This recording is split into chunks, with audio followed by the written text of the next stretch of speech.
Hey, Shalom, all praise, glory, and honor be unto Yahawashi, Yahawashi, double unto the elder apostles of great millstone. Salutations to the brothers that teach the truth and sincerity.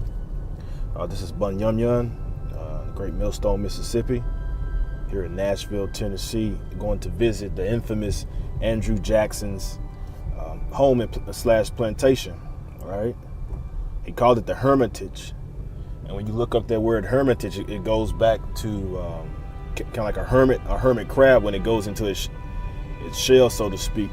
This would be his solo getaway, all right? But that's impossible because Andrew Jackson had over 140 slaves, all right? So-called black, so-called African Americans, all right, which were Israelites, all right? The Andrew Jackson Hermitage. So I'm gonna continue down here.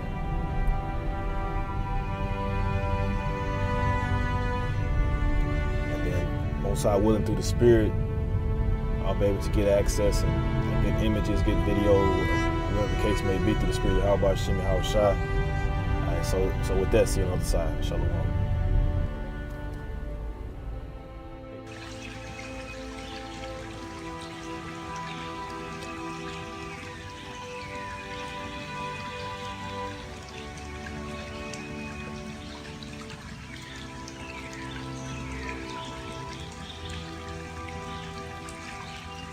The Indian Removal Act of 1830. Quote from Andrew: "They and my white children are too near to each other to live in harmony and peace. Their father, Native Americans, their father has provided a country large enough for them all." Okay.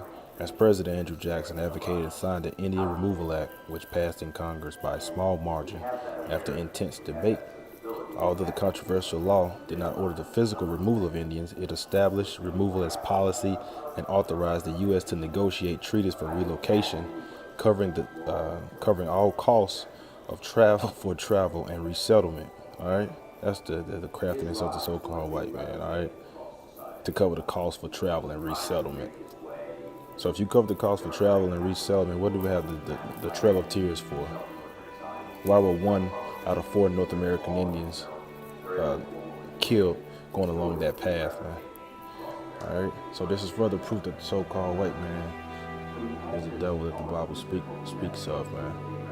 And the so-called white race is going to be judged, okay, for the so-called sins of their fathers, man. All right. Shalom. On location at the Hermitage, the house of slave owner, and 7th president of the so-called United States of America. All right, on site of his plantation, right now at the forefront of his mansion. All right, so we get a better glimpse as we get near.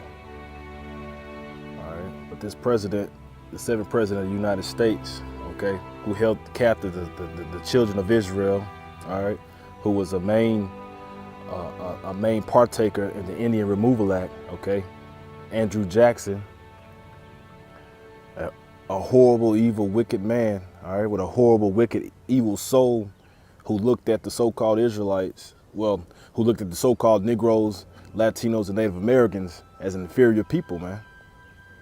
But the Most High is going to reverse the roles, because the Most High is going to make the head the tail and the tail the head, man. The so-called white man has had this opportunity to rule in absolute and complete wickedness. The Most High is going to set up and establish his people in righteousness, man, in the kingdom that is for to come. All praise, power, and the glory be unto Yahweh, Bahashem Yahawashi, as we proceed. Shalom. Although we went through hardcore bondage and slavery, okay, under the hands of the so-called white man, the Most High is going to comfort us. All right, the so-called Negroes, Latinos, and Native American Indians, the Most High is going to redeem his people. The elect of the Most High are going to be saved from the destruction that is for to come, and the Most High is going to destroy 2/3 of our people, okay? And like I aforementioned, I'm standing directly in front of the mansion upon the plantation of Andrew Jackson, okay? The 7th president of the United States of America, all right? Who was a slaveholder, man, all right? Who deemed you feeble, undesired people, who deemed the natives as savages, okay? Who was the progenitor, okay, or one of the direct hands of the so-called Trail of Tears, man. He caused that, all right? And I have a few scriptures here in the book of Isaiah, chapter 65, starting at 19. And I will rejoice in Jerusalem and joy in my people, okay? And the voice of weeping shall be no more heard in her, nor the voice of crying. And that's what you people do nowadays, man. In all your cities and in your so-called dwellings in the U.S. and abroad. You're crying out in Venezuela, against oppression. You're crying out against corruption. You're crying out against hunger. You're crying out against oppression. You're crying out against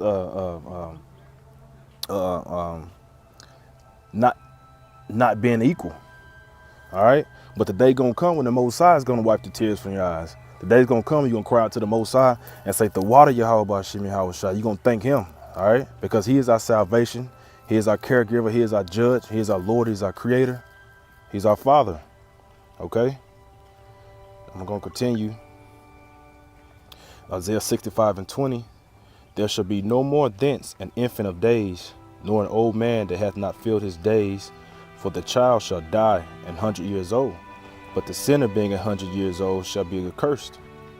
And they shall build houses and inhabit them, and they shall plant vineyards and eat the fruit thereof, the fruit of them. Okay.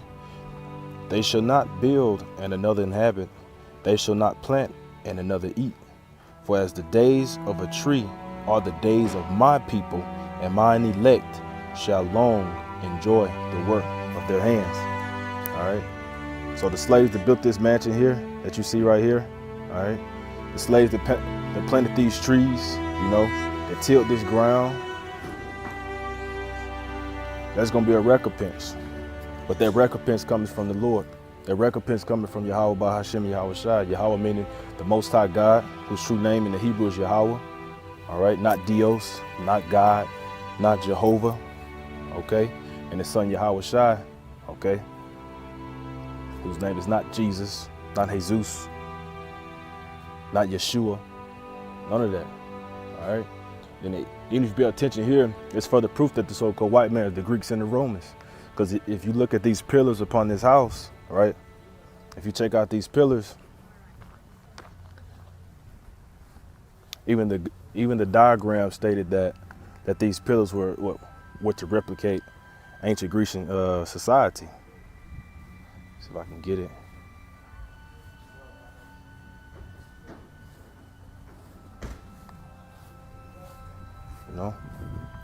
All right, so with that, on to the next one. Hey, Shalom. And what you see here is the rear of Andrew Jackson's mansion. All right. And this is what you call the work yard.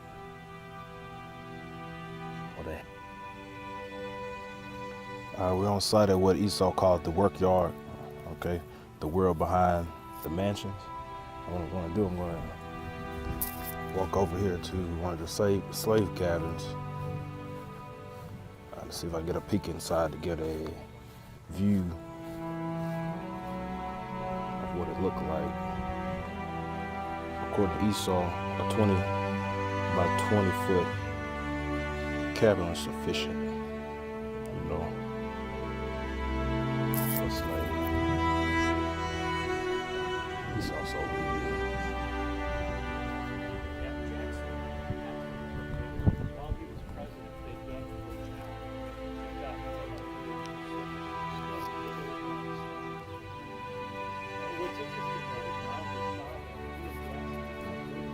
And this right here will hold a family of 5+ individuals. Next door, if you see that door there, there's another family. So I'm going to branch away from Esau and proceed.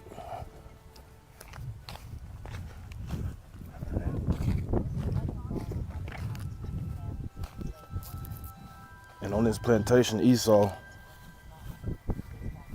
Andrew Jackson, he had over 140 slaves. Okay. So I believe this is the good time to do a walk and talk and bring out a few scriptures preferably in the book of Joel, the 3rd chapter, and I'll start at verse 1. Okay. For behold, in those days and in that time, when I shall bring again the captivity of Judah and Jerusalem, I will also gather all nations that will bring them down into the valley of Jehoshaphat, Yahawashi, the place of the Most High's judgment, Yahweh's judgment, okay? And will plead with them there for my people and for my heritage Israel, whom they have scattered among the nations and parted my land. And that's why you so-called Negroes don't have a place of your own. That's why you have no heritage, because you were scattered amongst the land of your enemy. That's why you've been oppressed by the so-called white man, known as Esau in the Bible. Verse 3, and they have cast lots for my people, and have given a boy for an harlot, and sold a girl for wine that they may drink. Okay, and that's what happened. Because these slave quarters were for Israelites. They were for none other nation. And then as I was passing through, Esau was looking at some images of some slaves and saw a slave smiling and had the audacity to say, well, he looks like a happy slave. You know, only a demon would make a statement like that. All right. But when Jacob rises up and Esau has to pay, there won't be such statements being made. All right. They're going to be pleading, please, no, don't do it. Don't do it. You know, it's going to be a lot of Nat turning going on. All right. So I'm going to cross over and go over to these quarters too. You know what? I think I'll just stay recording. It shouldn't take me long to get over there.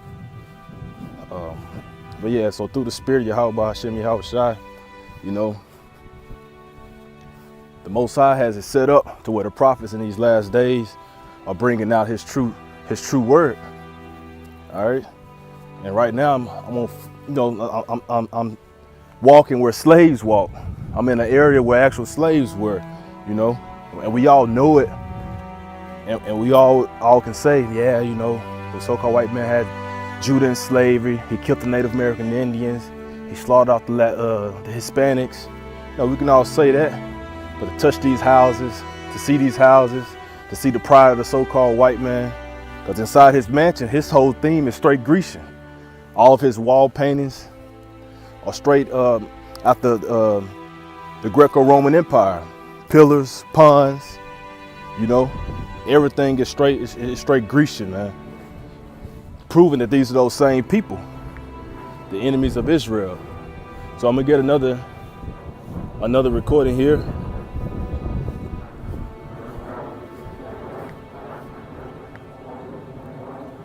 And then we'll cut. All right. This is you. All right, so-called Negroes. But not only you Negroes, you Latinos and Native Americans, you all were held captive by this devil.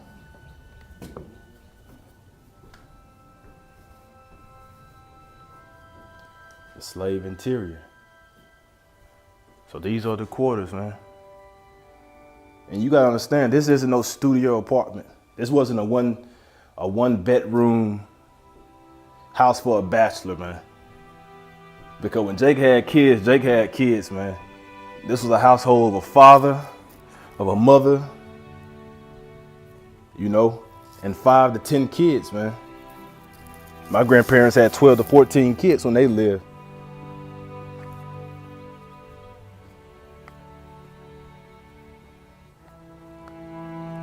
And these are double family homes, man. A 20 by 20 house.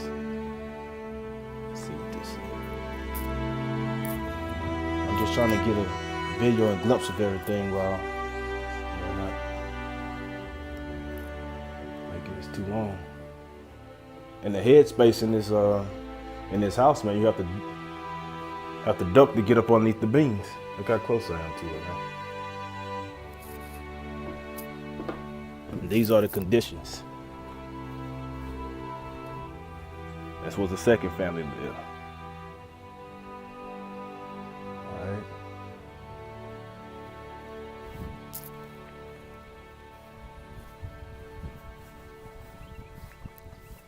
But he that leadeth into captivity shall go into captivity. He that killeth with the sword must be killed with the sword. Hear the patience and the faith of the saints. And this is what you call a freshwater stream.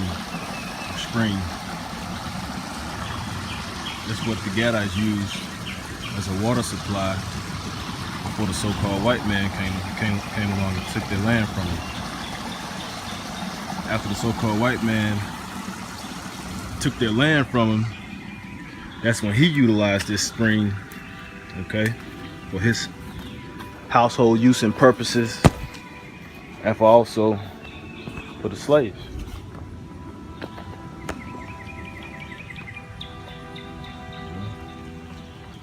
And this whole establishment for Esau's date goes back to 1819 when Andrew Jackson first built this house. Okay, and he didn't become president until 1828, and he served out 2 terms. Okay, ended his term in 1837. So this is just a view.